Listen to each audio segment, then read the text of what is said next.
Welcome into this Tuesday edition of the Oxford Exxon Podcast. Chase Parham and Neal McCready, Clark Ford studio this morning. Coming to you, J.G. Tate, publisher of AuburnSports.com, will join here in about 25 minutes, something like that, in the second segment of the show. Auburn and Ole Miss basketball tonight from the Plains, from Auburn Arena. We'll discuss that, I assume. Probably mention football because we always do. I know Neal wants to talk about the Bachelor, so lots of stuff coming up with Jay here in a bit on the podcast, brought to you every single day by the Oxford Exxon, Highway 6 West in Oxford.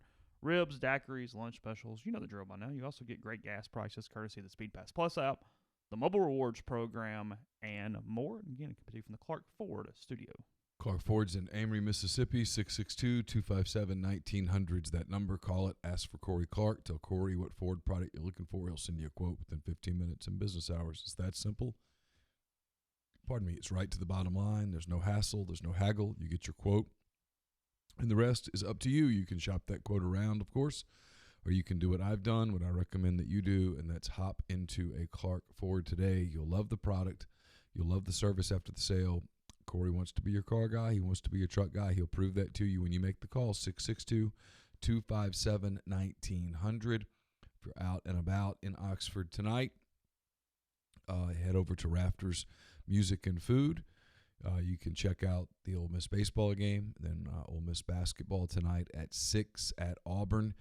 And then it's coming up on Sunday. Today, actually, it's the Fat Tuesday party. I've completely lost track of what day is what.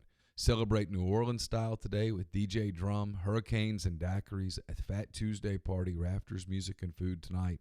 And then Sunday brunch begins at 10:45 featuring homemade biscuits and chicken, waffles, bluegrass music, $2 mimosas, the famous Bloody Marys there at Rafters Music and Food. Jay Tate will join us in a little while on the Rafters Music and Food hotline.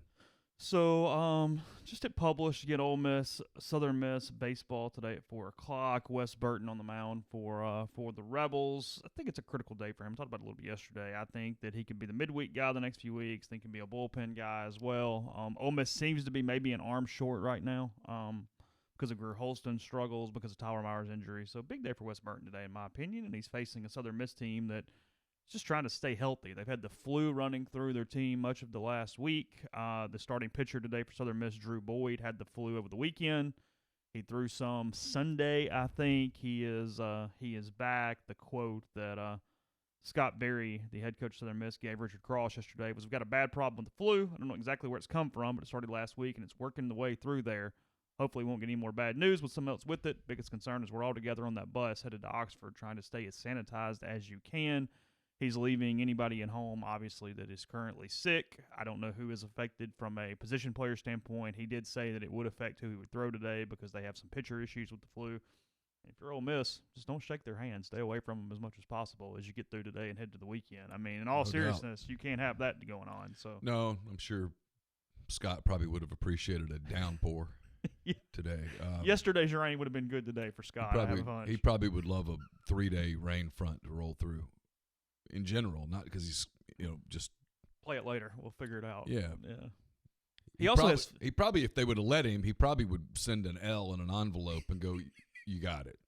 1-0. Well, I mean, I get what he's saying. You don't want your kids on that bus for 4 hours up and 4 hours back, regardless of the outcome of the game. And then they're playing a game in kind of cool, damp conditions, and then they got to hop back on a bus again, and guys are coughing and noses are running and all that stuff. I'm sure if you offered him the option of, hey, just take the L, he'd say, cool. This isn't probably going to impact whether we do or do not make the tournament. No, not even a little bit. So. People get mad at me when I minimize a game. I've learned that week after week here. But if you're Southern Miss, this is not going to be the game that determines whether you make the tournament or not. No. So, again, 4 o'clock. It's going to be. Yeah, it's probably going to be a little damp, probably going to be a little whatever outside. No rain today, though, I think. I think it's pretty nice for the most part. Whatever. I think I said yesterday, Ole Miss up to 13 in one poll, 15 in another, 14 in another. I don't know, there's 14,000 polls. I mentioned it yesterday. Doug Nikhazy, SEC Pitcher of the Week. Not surprising, whatever. Anthony Servideo, National Player of the Week by somebody. I don't know, just hitting a couple notes here off the top before we kind of move on with our day. But, yeah, just last home game for Ole Miss before they hit the road. They had East Carolina this weekend. Again, High Point, East Carolina, and Indiana. A lot of people asking yesterday if I thought Ole Miss would alter their rotation this weekend. I do not. I think Nikhazy will take the ball against High Point on Friday for a couple different reasons. You know what you have in Doug. That one game's not going to change your season either way, and I think that it's good to give Derek a neutral site game against Indiana on Sunday. Let him kind of experience something a little different. I think you make it tough on the newcomer as much as you can. Obviously, Gunner gets a big opportunity against East Carolina on the road on Saturday as well. So, yeah, I do not expect any type of rotation change. If Mike does that, it will shock me a little bit, I'll be honest. So, Nikhazy, Hoagland, Diamond would be my guess for this weekend. Also, Cliff Godwin on the podcast later in the week, and he told me yesterday that only the East Carolina games will be streamed this weekend. So, Ole Miss High Point, Ole Miss Indiana, there will be no television or video for those games. It just is what it is, guys. Not everybody's in the SEC, and that's not always going to be the case. So a few times a year, you're going to have to listen to the radio or watch the game tracker or do something else for that action. So Ole Miss East Carolina is at 3:30 on Saturday. I think that just bypasses the basketball game. I think it would allow people to do both. Yeah, basketball's at noon. Oh, it's noon. Yep. Okay, it's even earlier than I thought then. Yep, it's the ideal time to play a college basketball game. You like a noon game? I like 10 a.m. better, but noon is fine. You'll take noon and move on with your day, huh? Yep. 7:30, 8 o'clock is too late.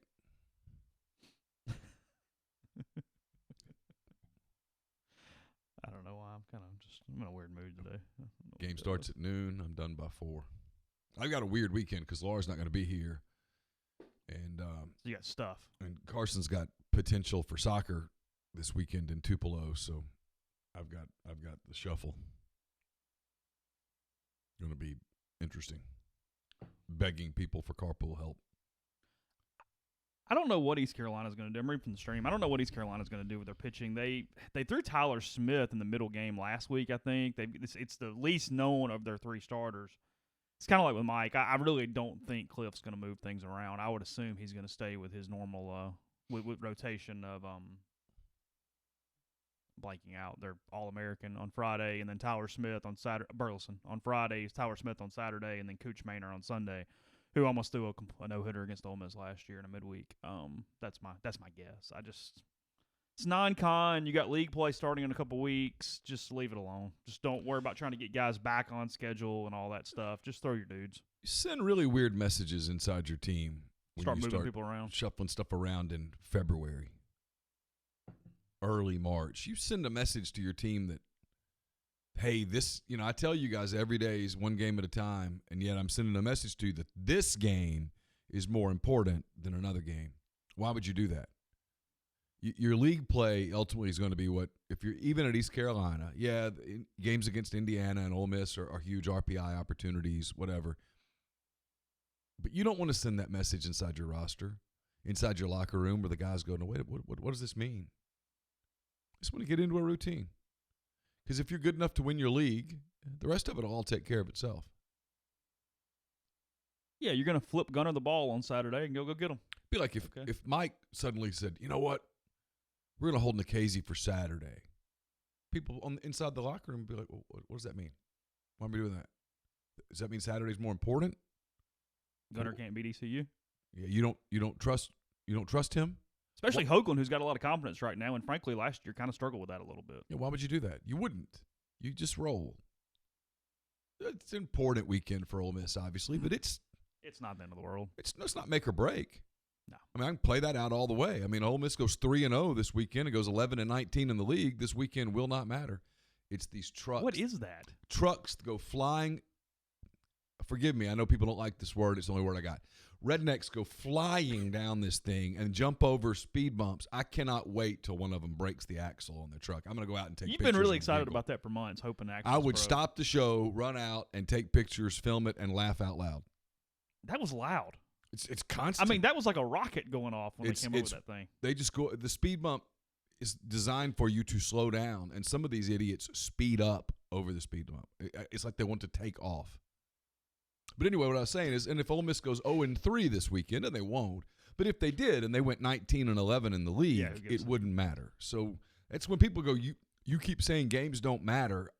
I'm not saying they don't matter. I'm saying you would be making a mistake as a coach right now to put some massive emphasis on a game as opposed to, let's say, the last weekend of league play. You really need 2 out of 3. Well, now you got to change things up because you got to go get the 2. Let's match up a little. Let's do what we got to do. We got to move some people around. Then the feelings get hurt. Life goes on. You'd be stupid right now if you're Cliff or Mike or anybody to do anything that sent a message to your team that you weren't confident in them, that you weren't just kind of, hey, every day, one pitch at a time, one hitter, all that stuff. You can't say all that stuff and then show them something different. You can't again, fool them. on a team right now that's young anyway, and B has a ton of confidence. You know what I mean? Just let it ride a little bit. It'd be different too if they'd started 1-6 and they got stuff going on, and hey, we gotta spark something here. You gotta try to let this thing remain as is right now. That's the goal for this team with Ole Miss. Yeah, baseball's a routine. I'm gonna get into a routine. Guys kind of know what Friday feels like. Long season. You just don't do all that stuff. This isn't just, it's not, I don't know. And I can tell by the stream people disagree with me, but I don't shake it up right now. Certainly not with pitching where it seems to be kind of working. Roll with it. I think you test. Look, Nikhazy's your given. You know probably what you're going to get from Doug most weeks. Gunnar has looked great so far this season, but last year was up and down. You're not really sure. He was really good at the end of the year until Fayetteville and was not very good in the Super Regional round. And with Derek Nyman, he's a true freshman. So to me, put those dudes in as much adversity as possible right now to figure this thing out. I think that's important. I mean, if anything, I want Doug to have the easier game this week. I want him to, hey, go throw 85 pitches. Let's beat them 7-1. Sure. Let's move on with our day. But with Gunnar and Derek, I think it's not a critical week. I think it's an important week for them to be in an unfamiliar environment and pitch well. I do. I think sure. That's a big deal for them. So, Surely Gunnar internally knows that performance in Fayetteville in June was one that most people would have thrown up as well. Oh yeah, I don't think it's gotten in his head per se. I'm just saying he was very good the last 4 or 5 weeks prior to that, and then he had a pretty tough game 3 that day. And a lot of people have tough game 3s in Fayetteville. I mean, Ole Miss is still the only team to win a series in Fayetteville the last 3 years or something. Well, their starter, I can't even remember the game. I don't remember their starter having a great outing right out of the game. Gray hit a home run in the first inning, and Ole Miss got up, and then I think it was the first inning, and then I don't even remember who their game 3 starter was either because they threw Isaiah Campbell in game 1 and then Connor Nolan in game 2. Yeah, I don't know. Campbell was great, and then Nikhazy beat Nolan, but. Nolan's the former quarterback. He is the former quarterback. Yes, He is now their top arm. That is correct. They're good. They reloaded pretty well. I wasn't sure, but yeah. They kind of have They haven't played anybody yet, really, but they're good. Kind of have a built-in reloading advantage. Are we talking about Albert Almora raking in spring training? I'm not. I know. I'm just reading the thread. Yeah, they are. I'm not. I'm not paying a lot of attention to spring other than people just getting healthy, being healthy. Not setting predictions off spring training? No, felt good watching Tyler Chatwood's 1 inning of work so far. Liked that. I do like he's got great stuff. It's just a matter of him putting it together. If he ever could do it, it would be a tremendous benefit to the Cubs. I think the Central's going to be an interesting race. How many wins are going to take? That's a good question. 87, I think, will win it. Okay. Let me think about it. Cincinnati's got a good team. That's what I'm saying. They're going to beat up on each other a little bit. Cincinnati's got a good team. St. Louis has a good team. Milwaukee's got a good team, but I don't think they'll be as good as they were a year ago. Pittsburgh will be bad. Cubs have a good team. But none of those 4 teams, Cincinnati, Chicago, St. Louis, Milwaukee, I don't think anybody, even the most diehard Cub fan or Cardinal fan or Brewer fan, would say, oh, we have a great team. I don't think so. I don't think any of those teams are great. And I mean, the Cardinals already have Mikolas out for a little while, and I think all of those teams probably look at it and think, 87, 88 wins. Probably would get it done. probably. I love the Reds lineup. You kind of wonder about, and they have good pitching, but you kind of wonder, can they replicate that with, Sonny Gray have another big season? What's Castillo look like in year 2? St. Louis has the best pitcher in the division with Flaherty. He's fantastic. But do they have the depth of pitching? And they've got some bullpen issues. It'll be interesting. They'll beat each other up. I wouldn't be surprised if in September the 4 teams are separated by 3 or 4 games total. You would assume at least one wild card, but when you start beating yourself up a little bit, you run into some issues with somebody else kind of, you know what I mean? Like the other divisions sort of getting a little carried away. Yeah, I mean, you look at the East. I mean, the Nationals are not going to be as good, I wouldn't think, without Anthony Rendon. The Braves, to me, are a really good team, but there's some question marks there. Philly's a good team, but I don't think they're a playoff team. The Mets are better, but I don't think they're a playoff team. The Marlins will be better, but they're not a playoff team. The thing about the National League is there's just no outside of – I'm trying to think. I mean, nobody sucks. The only team in the whole league that might suck is Pittsburgh, and I guess San Francisco could. Everybody else – Dodgers are going to be really good. The Padres are good. The Rockies are going to be okay. Nobody's just terrible. So I don't know who's – to me, there's no team in the National League that's going to go win 100 games. It's not like in the American League where half the league's tanking. Just kind of reading a couple. I had a couple other notes here. I guess this is indicative of Ole Miss and just playing well. They're young kids. They fit more home runs through like 6 or 7 games than like any time in modern whatever. I think they lead the nation in home runs right now. Ball's flying out of Swayze more than typical for this time of year, and the weather is pretty normal for this time of year. It's not like we got some crazy humidity change or something like that. But, I mean, I saw 3 or 4 balls go out of dead center, and you just don't see that much out there the way it's down in the hole and the ball flies. So, I mean, this is not even really a statement or a prediction, but it is something that I have noticed over the first couple weeks of the year. Is it different swings because different people are trying to take advantage of launch angle? Baseball is different with launch angle. Because there's a lot of strikeouts on that team, too. Oh, they're striking out too much, potentially. If you're not hitting the ball out of the ballpark, I mean, duh. But, yeah, no, the strikeouts are up for this team. I mean, I was actually thinking about writing that this morning, and I was going to save it for Friday just because it made more sense later in the week. The strikeout numbers are higher than people are giving them credit for. It sort of correlates with major leagues. That's what people are doing. Guys are fewer. You see fewer guys taking a different hack with the 2-strike count. You know, like you see a handful of major leaguers with the 2-strike count, like Anthony Rizzo comes to mind, Joey Votto comes to mind. When they get 2 strikes, they shorten their swing, take the ball the other way. But you see more and more guys that are like, hey, I got 2 strikes. A strikeout's a strikeout. Boom. I'm launching this thing. Yeah. And so it stands to reason that is getting into the college game because these guys are playing travel ball and they're trying to impress, and they're taking I think they have a different bat path. I haven't watched Ole Miss play, but you look at the numbers, and the numbers sort of support my theory, which is more home runs, more strikeouts. Yeah. And they have started to be more focused on some analytics and sabermetrics and launch angles and some of that stuff the last few years. And like you said, it just blends into how the kids play anyway. You're not having to teach it when they get there. They're already doing some of it to some extent in summer ball. It's getting taught in all their circuit ball stuff. Yeah. Yeah. They all have hitting coaches.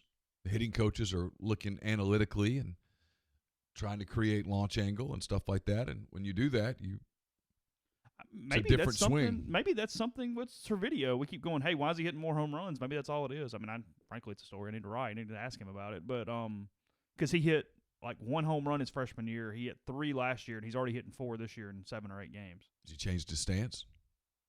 Not significantly. He's also hitting left-handers, which is just maturity and getting older. Because he's been bad against left-handers throughout his career, and he's really good against left-handers right now. I mean, you saw that. It was one of the main things I wrote about opening night when he handled Detmers pretty well with some breaking balls and stuff that he wouldn't have in years past. So, but he's already at 4 home runs on the year through how many ever games. A couple of them dead straight center. I mean, bombs. Are his strikeouts up? Not right now because he's hot as a damn firecracker. Yeah. But, I mean, we'll see as the year goes on. I mean, he's hitting like 550 or something. I just think that's just where the game's changing. My guess, and this is strictly a guess, and it's even if I were paying a lot of attention, the sample size would be too small to make anything of. My guess is if you at the end of the season, if you look around the country, you'll see a lot of programs that hit more home runs and strike out more. Mm-hmm. So we'll go to Jay in a couple minutes. Before we do that, I'll tell you about Community Mortgage, Oxford, Memphis, Soto County, and Chattanooga. Underwriting and processing is done in Memphis. So you're getting local underwriting and understand your market, a leader in condo financing, and the float down option. Also with rates really good right now. Nice time to talk to Jason. That's 662-234-2704 or JLOWE@communitymtg.com. We're also brought to you by Whitney McNutt of Tommy Morgan Incorporated Realtors, serving you for all your real estate needs in Oxford and Tupelo. She sells condos, land, commercial, and residential family homes. Cell phone 662-567-2573. Her office number 662-842-3844. We're brought to you by Oxford University Bank, OUB, locally owned and operated right here in Oxford. When you deposit money at OUB, that money and the vast majority of the bank's profits go right back into the Oxford community. OUB gives you the comfort of home, all the benefits the big mega banks provide, all the technology and products you can want, all with a personal touch. They also have a commercial checking account now paying 1% interest as long as you keep $10,000 in the account. It comes with fully interactive online banking. They can set you up any local business to deposit checks from their office and not have to worry about coming to the bank daily to deposit those checks. To learn more about that program, to learn more about everything at OUB, check out Live Oxford, bankoxford.com, or call 662-234-6668. OUB is FDIC insured. We're also brought to you by Grenada Nissan. If you're in the market for a Nissan vehicle, Grenada Nissan's the place to go. They've got a complete selection of new and previously owned Nissan vehicles. Go in, test drive one today. Tell Gene and Sandy and the people there at Grenada Nissan that you heard about Grenada Nissan on the podcast. You'll get Rebel savings on top of the already great deals at Grenada Nissan. It's GrenadaNissanUSA.com. And we're brought to you by John Edwards of Regency Travel Incorporated in Memphis. If you're thinking about a summer trip, starting to plan ahead for that, maybe you're going to a resort in Florida, you're going to the Caribbean, whatever the case may be, you're going to Europe, Napa, whatever, get in touch with John. He's part of Virtuoso. It's a worldwide network of travel partners that allows him to supply his clients with added values and unique benefits simply not available to other travelers. All you do is you give him a call, give him an email, and give him some parameters, which basically means, hey, here's where we want to go. Here's kind of what we're thinking about. This is how many days. Here's my budget. And then just stop. Sit back. He'll come up with a list of options for you that you're not going to find on your own. And you don't have to live in or near Memphis to take advantage of his services. 901-494-3387 or send him an email, jedwards@regencytravel.net. First-time clients can save $50 off their first booked trip just by telling John you heard about Regency Travel on the podcast. Podcast is brought to you by Tyson Drugs and G&M Pharmacy. Tyson Drugs there in Holly Springs on the square. G&M on South Lamar in Oxford, 662-236-2222. Flu season's approaching quickly, and they have flu vaccines available at $0 copay. Actually, it's not approaching quickly. It's absolutely here, but still time to get it. Southern Miss evidence of that. $0 copay on most insurance plans. You don't have to wait in line or anything for an overworked pharmacist. They get you out as quickly and painlessly as possible. They also deliver locally in the Oxford area to your home or workplace. They offer MedSync, Right Way Meds, and more. So, again, that's 662-236-2222 is the phone number. We're going to go to Jay Tate in a couple minutes. We'll start trying to get him on the line in a second. But anyway, so we'll do that now. If you're in a live stream, just hang tight. I'll be back with Jay Tate in a minute. And if you're on the podcast, obviously, go to him right now.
JG Tate joins us on the Rafters Music and Food Hotline. Jay, how are you? I am great. I'm glad to be alive here in Montgomery, Alabama one more day. Yeah, it's better than the alternative, I suppose. Did you watch The Bachelor last night? No, I didn't because I don't like that show, but my daughter got me up to speed on what's going on, and I want you to know I've got Madison's back. I do too. Okay? I do too. I have Madison's back on this. Her father tweeted last night his support for his daughter, and there's this raging internet debate about And by internet, we just mean Twitter. Is that what we're talking about? Yeah, Yeah. Twitter. Yeah, but Twitter is on the internet. The bastion of intelligent conversation. But sure, go ahead. So, I guess here's my public service warning. If there are children in your car, this is probably a section that you need to skip forward or stop, go listen to the radio for a minute, come back when the kids aren't in the car. So I don't give me the email that, hey, my kids were in the car when you guys talked about this, because here's the warning. I'm completely with her here. She said, this is Madison Pruitt, whose father, Chad, is the assistant basketball coach at Auburn. Auburn plays Ole Miss tonight. We'll talk about basketball in a minute. She said at the beginning of the show that her faith was a big part of this. She did wait until way late in the show to inform this guy that, hey, I'm saving myself for marriage. That is my only criticism. Could have done it earlier. Here's where I'm from on this, Jay, and I'm fascinated. I'm really, truly, I've looked forward to hearing your take on this, because you kind of talk like back in the day you were a playa. So he goes on this fantasy suite thing, but not before she does tell him, before they fly to Australia, hey, look, here's the score. If you're gonna sleep with these other women, I don't know that I can hang around. I can't tell you what to do, but I don't know that I can keep doing this. He takes that, he flies to Australia, and he proceeds to sleep with both of the other women before he goes on the date with her. And it appears that she's going to say, to hell with it, I'm heading home. I'm completely with her. The people that are like, oh, well, she should have told him earlier, or she's got to know this is how the game is played. Here's where I'm coming from on this. If you're him, it's not like sex is some new adventure for him. He's done it before. If she's his top choice, and I actually kind of think she is, if she's his top choice, don't you have to say, hey, strategically here, if I want to end up with her, I probably don't need to go take these other fantasy suite dates to their completion. Yeah, absolutely. He should have cut it off if he thought Madison was a franchise player, so to speak. And I also don't think that she owed him any explanation on her virginity until it became something he wanted to know about. Like, I don't know why. I don't know. She doesn't have to tell him up front, hey, by the way, I'm a virgin. You don't have to say that. It's not like she's a felon or something and you need to know that right up. Right. I mean, you don't need to know that right off the bat. I mean, unless you're just trying to plow, in which case it's probably not a good match for you anyway. So I have no fault for anything Maddie's done to this point. And if he's dumb enough to let her roll, particularly with his other choices in tow, that's just on him. Absolutely. I don't know what to tell you. He's the worst bachelor in the history of bachelors, and that's saying something. And it's not even close anymore. We were talking about the NL Central a little while ago. We were talking about the NL Central a little while. He is Pittsburgh. He is the Pirates. He's fifth. He's the worst. Here's the deal. People say, what's his deal? I don't know there's the Hannah Ann girl who's the one from Knoxville. She's kind of a third place team. She's fine. He by God decided weeks ago that he was going to keep Victoria F long enough to sleep with her. Long enough to get her to the fantasy suite. And by God, that was his strategy. And so when he ends up walking out of this with nobody and all the tears and stuff, I don't feel remotely sorry for him. Yeah, whose tears are they going to be? His? Oh, that's the teasing thing, is that he gets all upset, and there's this tease thing where his mother says go get her. They're trying to imply it's Madison, I'm assuming. And I don't think it is. I don't think it. I think I will give them this. They've done a really good job this year of protecting the storyline. Like the reality Steve kind of hints at it, but I don't think he knows it. So, I don't know. Just yesterday was like one of those times when you watch the show and you know, hey, this is how the show is or whatnot, but I was kind of proud of her. Yeah, I don't understand how you can spend time with Maddie Pruitt and not feel like she's a franchise player. I mean, I understand everybody's got their own things. You know, some girls are into heavy guys. Some guys are into guys who color their hair, whatever. I mean, it's different things. Sometimes being cross-eyed helps too.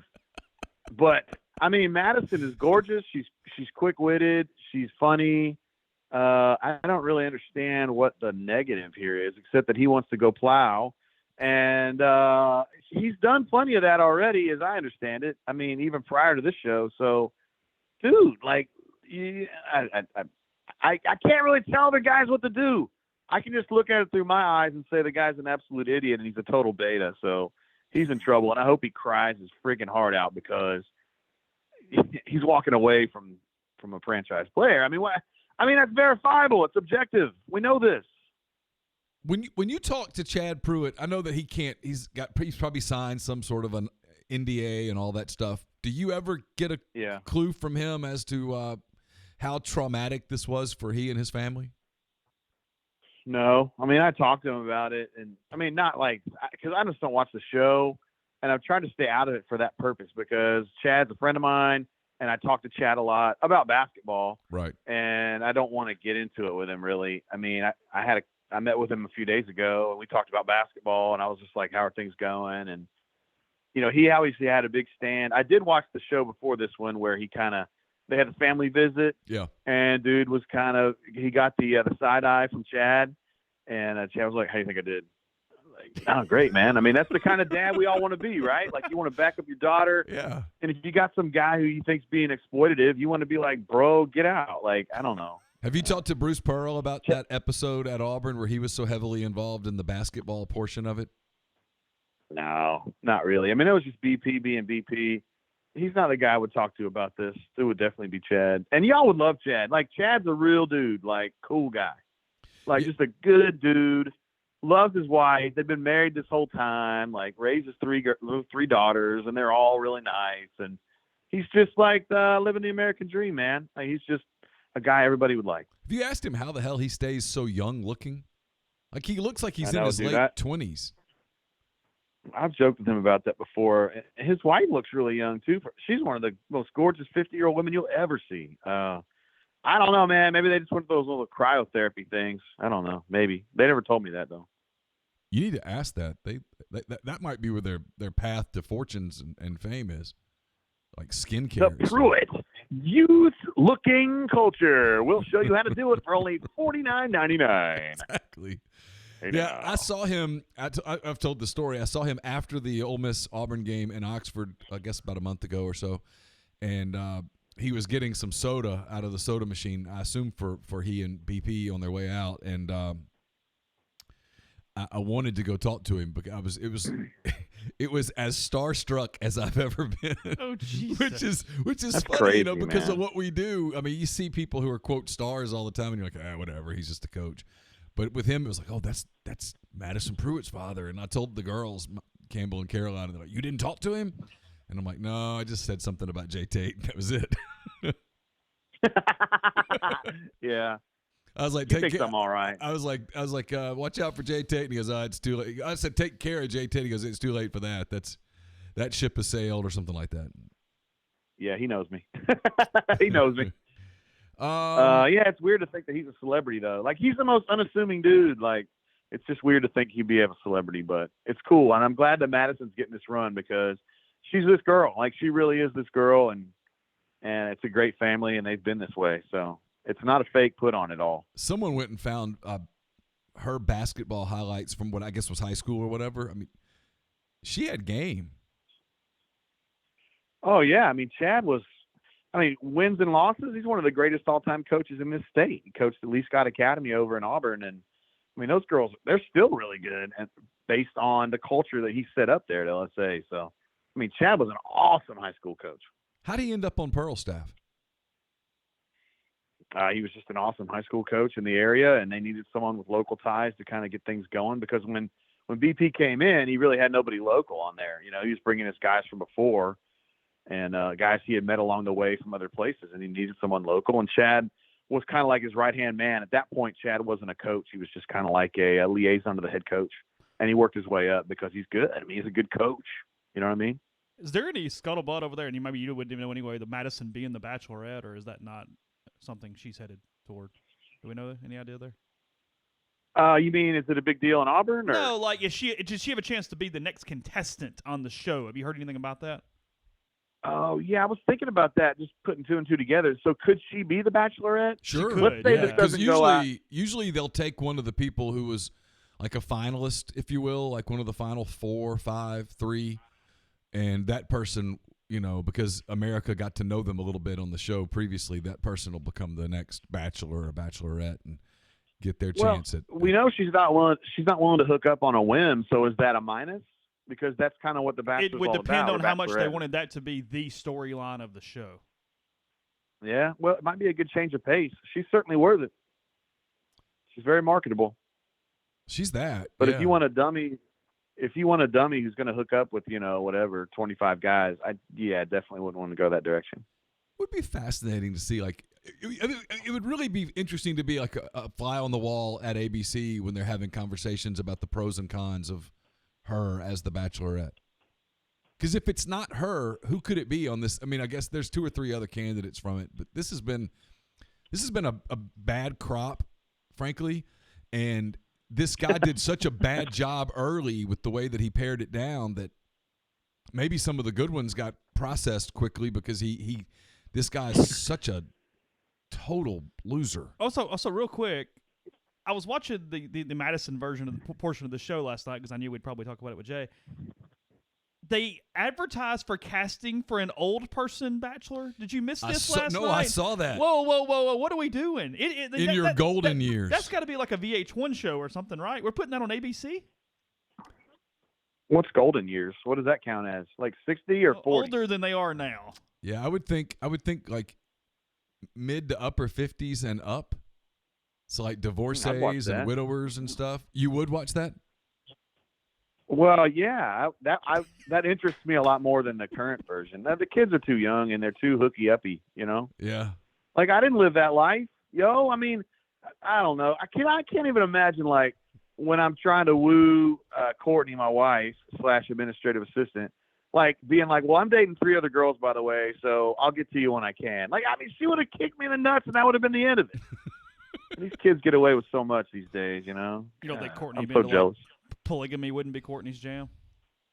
Nah, I don't think that would be her jam at all. And I think she would have punched me in the face, and that would have been it. And I would have been worse off because she's awesome and she's a great wifey and friend and chick too. She would have hit you with the wrong end of a lacrosse stick. Field hockey, and it would have been the knob end for sure. Yeah. I mean, but I had great memories, doing the one-on-one thing. I was so into her, dude. She was a field hockey player at my college. I was so into her that I went on the practice team to be a practice goalie because they only had one real goalie for the girls, and they needed another one to scrimmage. And so I said I would be the goalie, and I did. And she was the center defensive mid, so she always had her butt up in my face. It was pretty cool. Hey, switching gears a little bit, our buddy Pat Forty had a story at Auburn yesterday. Oh, yeah. Did you see this about I'm sure it's been a topic of conversation on your board about Auburn, whether or not Auburn has received a basketball NOA. What were your thoughts on the story, and do you think they've received a basketball NOA? Well, yes, I think they have. Years ago, I collaborated with 40 and Eric Crawford on the big Jetgate story, and so people here still think that I'm like BFF with Pat. I was never BFF with Pat. I barely knew the guy. He was the ace columnist at the Louisville paper when I was a student at UK. So, I mean, it's not like he's my homie. And I end up keep telling these people, I'm not really tied with that guy. And they always want to say 40's your friend and you're doing all this to orchestrate behind the scenes. Anyway, 40 couldn't get any good answers on the NOA. So he actually brought himself to Auburn to try to get more information about the NOA. And they basically told him to kick rocks, which we're learning what's going on here. This is the way things are going to go now because of the way Missouri was so nice and accommodating the NCAA and still got hit in the face. I think everybody's going to tell everybody. What now? We're aware of one of those. Oh, yeah. A little bit familiar with that. And I think books. Auburn's following along and saying everybody can go kick rocks. We'll deal with this whenever we feel like it. Or if we don't feel like it, then we won't. Which is frankly the way to do it. If I was on Auburn's side, I would do it. What now? I think if you're Auburn, that's the way to do it. I mean, I agree. I mean, I think you just put middle fingers in the air and you say, we're not going to cooperate. We're not going to do anything. You're going to have to do it. We're going to make you be the bad guy. We're not going to cooperate with you. Isn't Matt Ball over there, though? Matt Ball is the compliance guy to Bruce Pearl. See, Matt Ball was over here, and Matt Ball, fairly or not, I don't know, took a ton of heat for being Ole Miss's response to the NCAA with football was basically, yes, thank you, can I have another? Just yes, I will drop to my knees. Yes, I will bend over. Yes. And it clearly didn't work. I mean, Ole Miss tried to cooperate, and the more they cooperated, the more the NCAA just kept going. And Ball was at Ole Miss at the time, so now he's at Auburn. My guess is he's not the guy making the call there, though, that there are people above him that are saying, here's how this is going to be done. If you want to do it, if you don't want to do it our way, you can turn in a notice. Yeah, so Auburn's got a dude who's been here since before Cam Newton, the guy who orchestrated the Cam Newton extrication. His name's Rich, and he worked in the NCAA for a while before he came here. So the guy's an expert on this kind of stuff. So anybody that's like Pearl's personal guy is working for Rich, and Rich calls the shots. Now, listen, when this whole thing went down and Chuck Person got arrested and that whole thing was going on, Auburn was very forward-thinking on that. Now, they suspended two of their better players, for an entire season. One of them had actually leaked into another part of another season for him. And they also did a bunch of stuff that hasn't been reported about, off-campus recruiting, number of recruiting visits. They took a bunch of hits there, too. So they've already penalized themselves a ton. I mean, they sat Austin Wiley for an entire season. He's their best player right now, and he's been their best player. So they've done a lot. And I think at this point they're like, hey, man, if you want to charge us with this, that, or the other thing, that's fine. But we've already paid restitution, so word. I mean, I think that's how they're going to handle it from now on, yeah. This team, Auburn, a couple of weeks ago 3 or 4 weeks ago, they looked like they were on a roll, and they're still winning games. They've lost a few. Things have gotten a little dicier. What do you attribute that to? Is it just kind of some injuries or? Well, yeah, first of all, their best defender's out. Isaac Okoro is probably going to be a first-rounder in the next NBA draft.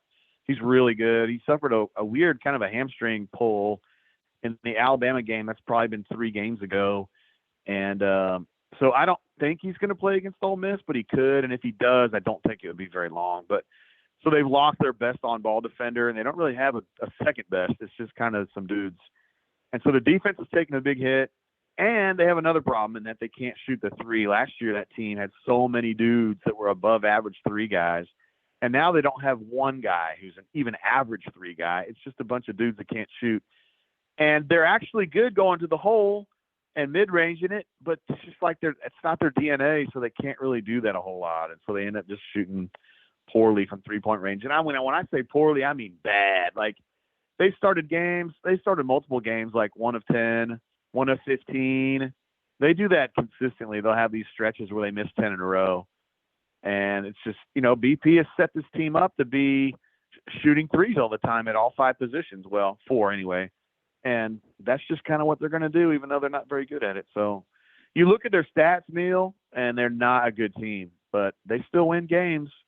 I mean, that game against Tennessee the other day was insane, dude. They're down like 17 with 14 minutes to go at home, and then they win by like 7. Yeah, I wasn't watching it, and I just saw a score, and they were down, like you said, double digits, and it was second half, and I thought, man, they've just kind of – they've run out of – not luck. I hate that word. You and I have had this conversation before, but they've kind of run out of good fortune. I thought they're done. Tennessee's going to get them, and it was a game Tennessee really needed for a net and all that stuff. And then I looked up at the end, and someone said Auburn had won. I was like, whoa, But that's what they do, and at some point, it's not about luck or fortune. It's just kind of like you said, it's kind of a DNA of a team. I've made no secret about it. I'm a big Bruce Pearl guy. I like the way his teams just kind of compete. They never seem to pay attention to the scoreboard, especially at home. No, they do. They compete like mad, dude. And I mean, you think about on the road. I mean, they were down 19, I think, to Ole Miss and won, which they never win in Oxford either. So I know Ole Miss. That's nothing new, and I'm the dummy that was saying I thought Ole Miss was going to get going. Well, they almost did. It's amazing. We talked about this yesterday. It's amazing how much Ole Miss in a 7.5-day period lost momentum. I mean, they had blown out. Let's see if I get it right. They had blown out South Carolina, Florida, and Mississippi State back to back to back. They go to Kentucky, and they have a lead late. To win. Have the ball in their hands with 12 seconds to go, down 1, and lose. Then they go lose by 3 at Missouri, and then they just get absolutely shellacked by Alabama, and boom, it's over. And they're kind of the opposite. They're kind of the opposite of Auburn, really, in that Auburn finds these just different ways to win games late. Ole Miss has found all sorts of different ways to lose games late. They're 1-6 in games decided by 5 or less. Yeah, and Auburn's the exact opposite of that, like you said. So, I mean, Auburn does some things well. Auburn rebounds well pretty much every game. Auburn keeps turnovers low. Auburn creates turnovers. So all those things are good. And like you mentioned earlier, they compete. And that's good enough a lot of times. They have a huge center, Austin Wiley, who just gets a lot of stickbacks because other guys just can't get up as high as he can. But their free throw shooting is pretty bad. Their three-point shooting is atrocious. And, yeah, they just transition defense has gotten poor, even though it was good before. And I don't know, man. They're just like walking that line where statistically they look like they should be an 8th-place team, and yet here they are. They're like tied for 2nd. Yeah, tonight's – I don't know. I don't even know what to expect tonight.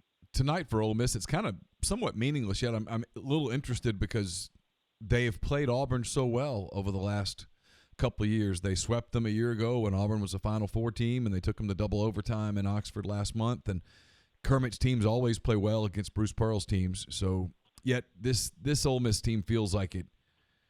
They looked dead in the water on Saturday night. I mean, I think that's fair to say. I don't even think the most diehard Ole Miss fan would fight back on that. And if they play that way at Auburn, they'll get shelled. But who knows? They kids are resilient, so maybe they play well. They obviously match up well with Auburn because basketball goes. Yeah, and Alabama played. Go ahead, Jay. Finish that. Alabama played a great game too. I mean, we can talk about Ole Miss and their mistakes in that game, but Alabama played great too. They did. They played extremely well on the offensive end from the opening tip to the final buzzer. They shot it well. They drove it. They're a good team. I like their team. They're kind of, to me, they're the weird team. You're right. You watch Auburn, if there's no scoreboard, you think that's kind of a middle of the pack team in the league, and you look up and they're in 2nd place.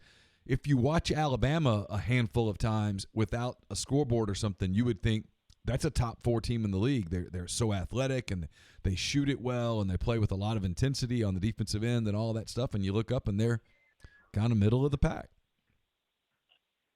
Yeah, it happens sometimes, man. But, boy, Auburn took a bad one at Alabama like a month ago. So, I mean, Ole Miss shouldn't feel bad about that. Because basketball is so good and so kind of taking up everybody's energy, did the sweep to UCF even register on your board over the weekend? A little bit, yeah. I was really, really surprised by that. I mean, pound for pound, Auburn baseball, I feel like they're really good. They went to the World Series last year. And, I mean, they're behind Ole Miss, I think, in general, but still a very good program. And they crushed, Illinois, Chicago, and Oakland, not the A's, but Oakland University. The Grizzlies. And, I mean, my thought was they're so deep pitching, so deep hitting.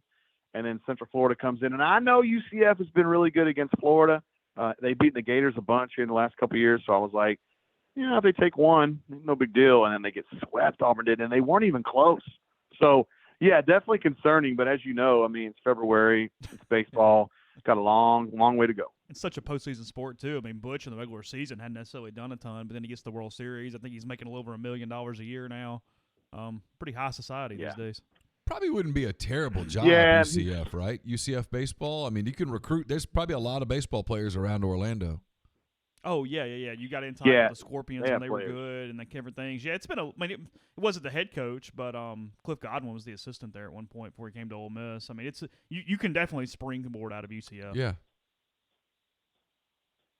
So yeah, So. it's Auburn's baseball is a pretty big deal over here. It's not quite Ole Miss, but I mean they're good. They're going to be a good team. They're going to win a lot of SEC games. It's not Auburn related, but it's in your state. I'm curious, what was your reaction to Scott Cochran leaving Alabama to go to Georgia? Yeah, I mean, I know he's a big deal over there, and he's very popular for obvious reasons. He's just entertaining, I guess. But these people that are like, this is the most important assistant coach in the country. I'm like, come on, man. What about all the dudes that evaluated these high school kids, all the dudes who developed these high school kids? Like, no. I mean, let's not overstate it here. I think they're doing that because everybody loves Kirby so much. And I don't know why there's so much love for Kirby Smart. He's not endearing at the least. Lane Kiffin at Ole Miss kind of kicked the tires on adding Scott Cochran to his on-field staff, and I think he tried to. I'm fairly educated on this, and I was told at the time when it didn't happen that Cochran wants to be a head coach. He knows to do it. He's got to get on the field. He's got to get away from this persona that they've put him in at Alabama. And then the other thing I was told was that Alabama's come up with the money a couple of times here in the last 2 or 3 years to keep him when other people have tried to take him away. And I was told that they probably wouldn't try again, that if Cochran came to them and said, I have an opportunity, they would probably say, peace. And sure enough, that's what happens. I'm interested to see now that he's not, the guy yelling on the sideline and doing the Regions commercials and stuff. Now that he's just an assistant coach, I'm curious to see what kind of a recruiter he is and all of that stuff. Yeah, I mean, it's going to be a big change for him, but I bet he's up to it. He's always been regarded as a really good coach. He's not just some meathead that just screams all the time. There's actually a lot of method to his madness. And so, I mean, I'm all for coaches moving up, but man, the most important assistant coach in college football. Are you kidding me? I know he's not even the most important at there. So many hot takes yesterday from national people, normally reserved people about, this is the biggest deal in the world for Georgia, and this marks the end of the road for Saban. This is the first big major sign that things are falling apart there. And I'm like, whoa, hold up. Chill out. Whoa. Yeah. We've heard this before. Did y'all and GPS discuss Wilder's excuse with his costume? No, we did not discuss the costumes because neither of us saw the fight. So he's wearing this big thing. He says for Black History Month, like it was a mask. He always wears a mask, but I mean, big weighted all over his body. Gave that as one of the reasons why he lost the fight. Said that the 40-pound costume took his legs away from him on the way to the ring, and that he did not have his legs because of the costume he picked out. Will we not test this at some point? I mean, this is, and I'm a Wilder guy. I mean, I'm not a big boxing guy, but I like Wilder. This is maybe one of the worst 5 excuses in sports history. That's a bad one. I mean, he did look bad the whole way through. Well, Maybe he busted an eardrum. Why don't we use that as the excuse? Because I can't stand up because I have no equilibrium. Is that what the deal was? Because he looked totally out of it, like in the 3rd round. I haven't seen an actual medical diagnosis, but yes, he was bleeding from inside his ear. So he ruptured his eardrum. From getting punched. Yeah. You're not supposed to get punched in the ear, are you? Yeah, that's actually pretty close to. But I think he kind of like turned his head into it. I don't know that it was Fury's fault per se. Oh, yeah. I mean, the heavy costume. That's a bad excuse. I mean, that's almost as bad as Nintendo thumb. It might actually be worse. I don't know. Nintendo thumb. He says maybe he should just wear the shorts. Yeah, he said, I paid a severe price because my legs were how they were because of my uniform. My uniform was too heavy. It was 40-plus pounds. We had it on for 10 or 15 minutes before we even walked out and then put the helmet on. That was extra weight, then the ring walk, then going up the stairs. It was like a real workout for my legs. When I took it off, I knew immediately the game had changed. Oh. He's exercising the option in the contract to have the 3rd fight. How much interest, assuming that Fury beats the Joshua guy, how much interest is there in Wilder Fury 3? I mean, there's enough interest for me to watch it. Is or is not, Jay? I'm going to watch it. Oh, you will, yeah. I mean, I'm going to watch the heck out of that. I'm coming to your house. I'm going to watch it. All You're right. going to get the PPV, and I'm going to watch it. I will. You're on. Yeah, there's interest because of that hammer for a right hand, but Fury, unless there really were severe issues with Wilder from either the eardrum or whatever, Fury found ways to neutralize that to the point that, I mean, it was never even a threat. And I know it just takes one slip. I understand that, but it was never. There was never a moment in that fight where you thought Wilder could box enough to counter and get that right hand to Fury, given this fight versus fight one, when he did pop Fury, basically got into a 9 count in round 12. It's a damn shame. Yeah, 9 count. It's a damn shame that Apollo Creed is dead, because I think he could take Deontay Wilder out to Los Angeles, out to the beaches, and he could teach him footwork and athleticism, and teach him how to fight with his other hand, and make him a better boxer in time for the rematch. I mean, we know he's done that before. So we jump a could little certainly do rope, it do a again. man hug on the beach. Gonna be all good. Because if you remember the first fight, Clubber Lang just manhandled Rocky Balboa. But in the second time that they fought, Balboa was a completely different fighter thanks to the training, and Lang was completely unprepared. And I think history could repeat itself, but unfortunately for all of us, Apollo is no longer with us. I know. And also a lesson we could learn from Apollo is that he's not going to wear a 40-pound costume. No. He's going to wear A top an hat. American silk hat and a boa. Yeah. You know, a boa's not going to weigh you down. No, so. it's not. Absolutely. You gotta be more prepared. All right, Jay, thanks for the time, my man. Appreciate you. All right, Neil, Chance, you guys are the best. Be good. Later, Jay. JG Tate, ladies and gentlemen, on the Rafters Music and Food Hotline. The podcast is also brought to you by Visit Oxford. Visit oxfordms.com. Go to the events page, see what's going on in town this week and every week with athletics, but other things to do as well, including places to see where to stay, where to eat, what to do, and more. Again, there's still Ole Miss Theater and Film events going on in Meek Auditorium most days right now. You got South Talks lectures during the middle of the week, and then February 27th, 3rd Annual Oxford Date Night, 7 to 8:30. For that, the Powerhouse, the main location, as you can take your loved one, significant other, whoever you want to, around town on that day. Again, visit oxfordms.com/events. Podcast also brought to you by the Westin Jackson, home to Soul Spa, the ultimate luxury spa experience in downtown Jackson. Also home to Estelle Wine Bar and Bistro, where you can sip on a creative craft cocktail, enjoy their curated wine list, all of that at the Westin Jackson, a Marriott property in downtown Jackson. We'll be taping a Mind on My Money podcast later this morning. It'll be published at some point tomorrow. It is brought to you by Pinnacle Trust. Pinnacle Trust is also home to the Pinnacle Trust 401k Advisory Services team. If your 401k, your company 401k, is not performing at a manner with which you find acceptable, give them a call. They'll give you a complimentary, no obligation benchmarking and analysis of your current 401k plan. Mention that you heard about Pinnacle Trust on the Oxford Exxon Podcast. You'll get 10% off your first year's fees. It's pintrust.com, PINN trust.com. We're also brought to you by Nest & Wild. Sleep better with the Nest & Wild mattress. Nest & Wild is a Mississippi-based mattress company making a high-quality mattress delivered right to your door. They make buying a new mattress easy. Every Nest & Wild mattress is 1 foot thick, giving you comfort and support that will last. A lot of online brands sell an 8-inch or 10-inch mattress, but not Nest & Wild. No, sir. They sell a 1 foot thick mattress. It's American-made, and when you get the podcast discount, the price is absolutely fantastic. It's a great value for the customer. It's also a no-risk decision. Nest & Wild believes in their product so much that they're offering a 99-night trial on every mattress. So try it out. Sleep on it for 99 nights. And if you don't like it, you can return it. Go to nestandwild.com and order your mattress. Use the podcast code REBEL20. That's REBEL20 and get 20% off your purchase. The mattress will arrive at your door in 3 to 5 days.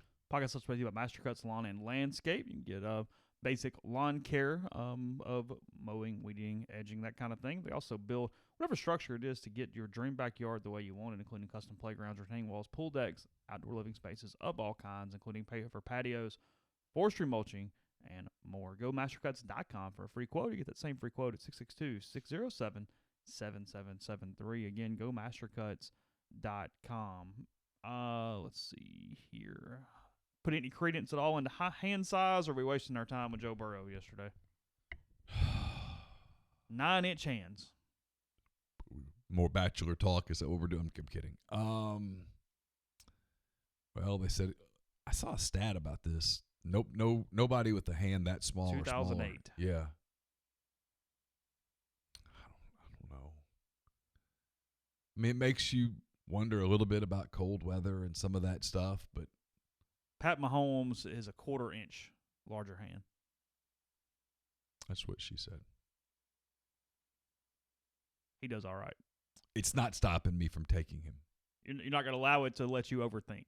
It might force me down the, hey, let me find out a little bit more about Tua's deal. I mean, I think Tua's a superstar, but I got to know about that. I got to know about that hip. If you skip Joe Burrow over a hand size and take Tua, I mean, it might work out. Look, I mean, who knows? I don't know which one's going to have the better NFL career, but and I'm in the vast minority on this Justin Herbert thing. I think he's going to be a really good pro. But you can't dismiss what Burrow did at LSU. Well, and people are arguing both sides of it. Like, one guy said he talked to somebody and was like, hey, yeah, it really is going to hurt you in humid weather. And it's like, he was in Baton Rouge, for God's sake. No, it's not. Yeah, it doesn't get any more humid than there. Yeah, no. Now, cold weather, wind, I don't know. It beats But me. he grew up in Ohio. He's played in cold weather before. I guess he threw it all right. He signed with Ohio State. Was going to be their quarterback before the injury. We've got to have something to overthink for the next month and a half. Well, that's exactly what happens. It's end of February. The draft's 2 months away, and you got to overanalyze the ever-living hell out of it, and some organization will screw it up because they always do. He tweeted yesterday he was considering retirement now. He steered into the skid. PR class. Good job. His personality, he is so marketable. Auburn's a 9-point favorite, by the way, if anybody's curious. Is that right? Just stumbled across it. Yeah, whatever. Wouldn't touch that line. It could go. Could go either way. No. Could go absolutely either way. Yeah, you just Not betting that line. You know, we mentioned leather jackets yesterday, and leather jackets, and Terrence Davis wearing one into the arena yesterday for the Raptors. Did he? He had an Ole Miss Letterman's jacket on. Good for him. Yeah. Terrence has been. Those actually look pretty sharp. Yeah. The red and blue ones with the blue M actually look pretty sharp. Terrence has become quite a fan favorite there in Toronto, which is not surprising. Again, kind of like Burrow, and he has such remarkable charisma and personality that. Good story. Yeah. Underdog, playing well. Plays hard. Yeah, very endearing to a fan base, especially a fan base like Toronto. Yeah. Who really gets behind their guys, and there's a little different environment in Toronto than you get in a lot of places. But, back to Burrow for a minute, if you're the Bengals with that first pick and you don't take him, and you take somebody who just kind of okay, Dude. And then Joe Burrow goes to, I don't know, tell me who the next quarterback selection place is. Well, Miami. And lights it up. Yeah. You don't recover as a franchise. No, you're done. You're done. That's it. You might as well move to Birmingham because it's over. Ohio kid won the Heisman. You have to take him. I mean, he's the one guy. If he busts, no one's gonna blame you for it. I mean, somebody will, but most of the fans are like, "I get it. I would have taken him too." I mean, this is not a perfect analogy by any stretch of the imagination. In some ways, it's kind of what Keith did with Lane. It's the one where everybody else wants you to do it. It's safe, in a way, for him. And again, he wasn't thinking that way. I'm just kind of thinking, though, as I'm talking. I mean, I don't know. I think by Thursday or Friday of that week, he had no choice. Yeah. The ball was rolling down the hill. I mean, can you imagine if on that Friday, because we thought for a little while there it might happen, the revolt, if on that Friday you go, no, we're not going to take him. Yeah. We can get him, but we're not going to take him. Arkansas grabs Kiffin, Ole Miss grabs Drinkwitz, and then we're down the path. Because it would have been Drinkwitz. I think it would have been Drinkwitz. I'm almost positive. Yeah. who's a good coach. He's done a good job at Missouri so far. Put a pretty good staff together. Done a good job. Gets media relations and public relations better than I thought he would. Drinkwitz.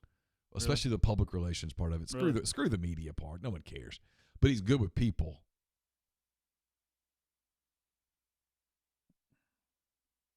Kind of last thing, I was going to look at the schedule for baseball, and there's not even a single game that's of interest tonight inside the SEC. Not one. Nothing. Ole Miss and Southern Miss is your best game tonight. So, that's here at 4?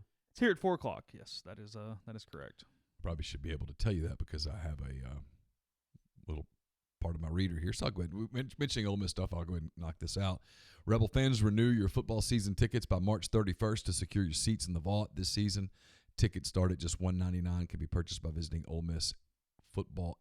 Visiting fb.olemistix.com. That's not whatever. Fresh off a weekend sweep over Xavier, the Ole Miss baseball team back at Swayze hosting Southern Miss on Tuesday. That's correct. It's today at 4 p.m. General admission tickets are available. OleMissTix.com. $1 hot dogs. You going to eat some hot dogs today? Absolutely not. No, okay. Not even a little bit. The Ole Miss women's hoops team back in the pavilion on Sunday as they host Mississippi State at 1:30. Tickets can be purchased by visiting OleMissTix.com. Join the men's hoops team back in the pavilion on Saturday at noon as they host the Vanderbilt Commodores. The first 1,000 fans will receive a free replica hoops jersey. Tickets remain, can be purchased by visiting OleMissTix.com. The Ole Miss softball team kicks off a full week of games at the Ole Miss softball complex starting on Wednesday at 6. Then they host the Ole Miss Classic beginning on Friday at 3 with Jackson State. Admission is free. OleMissSports.com for more information. And the Ole Miss women's tennis team home on Sunday as they host the Kentucky Wildcats in an SEC showdown at 1 p.m. Admission is free. For more information, you can visit OleMissSports.com. Let's see. Yeah, no, not a hot dog fan at the park. That's not going to be a thing. Nope, not my thing. There are a couple things that are okay. That's not one of them. Typically for me, I mean, whatever. You still with the only one order of barbecue nachos for the season? That's it. Yeah. Yeah. There's a lot of calories in those pups. Yeah, just I mean I have problems because I'm pretty good about it. I've got to kind of just munch on something because I'm sitting there so long. Yeah. So at least I've made it popcorn for the most part. Not the end of the world. It's fine. It's better than that tray of cookies back on the back counter. Yeah. I mean, yeah, it's the popcorn is. I probably should switch to peanuts, but probably popcorn it's kind of the middle ground for me a little bit. So it's probably the peanuts in the press boxes. They get so messy. You got to get several cardboard little trays. Yeah, they kind of get it all over everything. Gets on your computer. Yeah, it's a totally different deal when you're like in the stands. Or just throw them on the ground. Mm-hmm. Somebody else's problem. Nobody's brought a beer up yet. We're told we can. I am the only one that does it at basketball, and you can tell people are uncomfortable. I think whatever, it's a beer. Yeah, we were told it was fine, but nobody's done it. Yeah, I've done it at basketball pretty much every game. Every game but one, I've gotten a beer. Well, I was curious because you don't have to actually take it into an area. Right. I mean, it's a little well, different. it's just right behind me. That's kiosk, what I'm saying. And sometimes I kind of hear it calling I have my to name. enter a room with a guard, so that's what I was just curious about. Is guard. Hey. The first weekend kind of got frisk headed in. Like it was a deal the first weekend. Well, you don't want some of those old men to get uncomfortable. It's a little better now.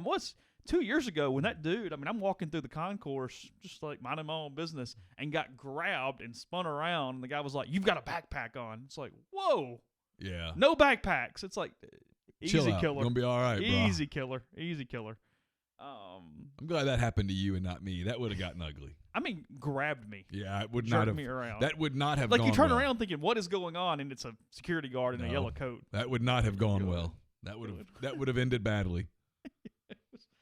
But now you kind of know the same ones, and it's fine. Everybody's kind of letting you move about at your own discretion. But yeah, it's early in the year. It's always a little more of a deal. Ronnie Williams says, "How are the media seats now compared to the Tad Pad? Do y'all like being up higher?" I prefer to be down on the floor. You can hear better. Up top, you can't really feel the game as much. But you can see things develop. I think I see the basketball better. And if I were down on the floor, I probably wouldn't get a beer. Where I am now, I'm like, yeah, I'm going to go get a beer. What difference does it make? Yeah, the court side is better, but it's fine. I like courtside because I can hear. Yeah. I like to watch. I like to be able to hear the coaches coach. Mm-hmm. I get a little better idea of what they're upset about. I do miss that from Tad Smith. Yeah. Yeah, that is that's a positive. I mean, we're the worst seating change at a sporting event is baseball because we were behind home plate. I could actually see pitches versus now being down the line. You don't know. I have no idea where it crosses. I've got to have ESPN3 or whatever up on my computer to watch the pitch because I don't know. But there's about a 1.5 pitch delay, so it actually works pretty well. You watch it and then watch it. So you see what happened, and then you can see what happened. Yeah, so you just keep it up on your screen, and it's fine, and it's whatever. Anyway. Yeah, no, up in the and a lot of this, it's become very commonplace now. They put the media up, and sometimes you can get so high up that you're sort of absent. Like the other night, that game was a blowout, and I had the Cubs spring training game on, and I looked up and was like, oh, I missed 8 minutes. It'll be all right. Missed a lot of fouls. Missed about 9 or 10 every 49 seconds. So, all right, we'll be back tomorrow with another edition of the show. We'll talk to some people and do some things and whatnot. In the meantime, baseball, basketball coverage stuff for you here at rebelgrove.com. I assume auburnsports.com will provide some video for us tonight, so we'll have stuff. I think that's for the you. plan. I sent video to them when Auburn came to town, so I just need to people remind. helping people, power the network, all that stuff. So we'll have that to you, and we'll talk to you again tomorrow. Have a great day. Be safe.